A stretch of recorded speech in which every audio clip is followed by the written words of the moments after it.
Welcome! Today, we're diving into the language of the modern workplace.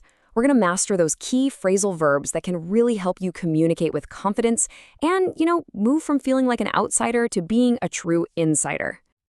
You know that feeling, you're sitting in a meeting and phrases are just flying around that seem to mean way more than the individual words. It can totally feel like everyone else got a memo you didn't. Well, guess what? That secret language, a lot of the time, is built on phrasal verbs. But don't worry, they're not nearly as scary as they sound. We are going to crack that code together, and we'll do it by following the journey of a typical career. So let's start at the beginning. Every great career move, every big company success, it all starts with a single project. So that's where we'll begin, with the language of just getting things off the ground. Okay, this maps it out perfectly. First, it all starts with an idea, right? You have to come up with something.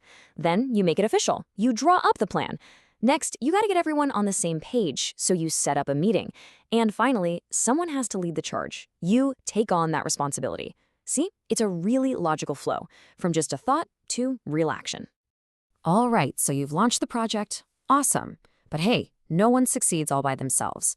The next phase is all about collaboration, about doing the actual work together. This right here is the day-to-day language of getting stuff done as a team. You absolutely have to get along with your colleagues. That just means having a good, friendly relationship. When things get tough, the whole team has to pull together, work as one unit. Your boss expects you to carry out your tasks, which just means getting your work done. And hey, if you miss a meeting, no problem. You just ask someone to fill you in on what you missed. Okay, now here is a classic mix-up. Hand in and hand over sound so similar, but they are critically different. You hand in a report to your boss, someone in authority, but you hand over responsibility or control to someone else, like when a project manager leaves and a new one takes their place. So think of it this way. One is about submission, the other is about a transfer of power. Big difference. The verb point out is all about drawing attention to something specific.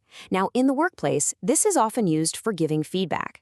A good manager isn't going to point out an area for improvement to criticize you. They're doing it to help you grow. All right, let's get real for a second. The path to success is never, ever a straight line. Challenges and setbacks are just part of any job. So let's look at the language we use when things start to get a little tricky. I want you to picture this. You've poured months of work, your heart and soul, into landing a huge new client.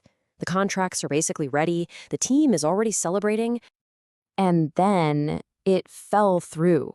Ugh, this phrasal verb is exactly what we use when a plan or an agreement just doesn't happen. It's super common for describing a deal that just collapses, often right at the very last second. The deal's gone. It's a huge setback for sure, but your job isn't over. How do you respond? What's the professional way to handle this?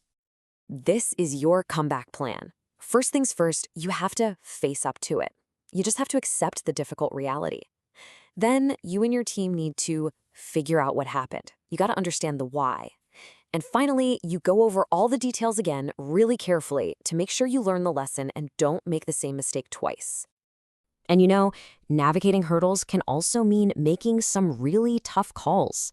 A company might have to lay off employees, which means ending their jobs because there isn't enough work. And on a personal level, maybe you got a job offer that just isn't right, and you have to make the hard decision to turn it down, to refuse it.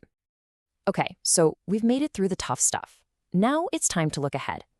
This final part of our journey is all about ambition, it's about growth, and it's about climbing that career ladder. This timeline is basically your career roadmap in phrasal verbs. Early on, your main goal is to get ahead, right? To be more successful. You do that by actively seeking out new opportunities. If you do that well, you might eventually take over a team, which means you're in charge. And then, way down the line, you might step down from that role, you leave it, to take up a post with even more responsibility. It's a cycle of growth. And that really leads us to this key idea. All of that hard work isn't just about getting a promotion. It's about how you build a good name for yourself. This is all about your reputation, for being reliable, for doing quality work. It's your personal brand in the professional world. So there you have it. We've gone from starting a project to dealing with setbacks and finally to building a career. This isn't some secret code anymore. It's a powerful set of tools that you can use. So I'm going to leave you with this question.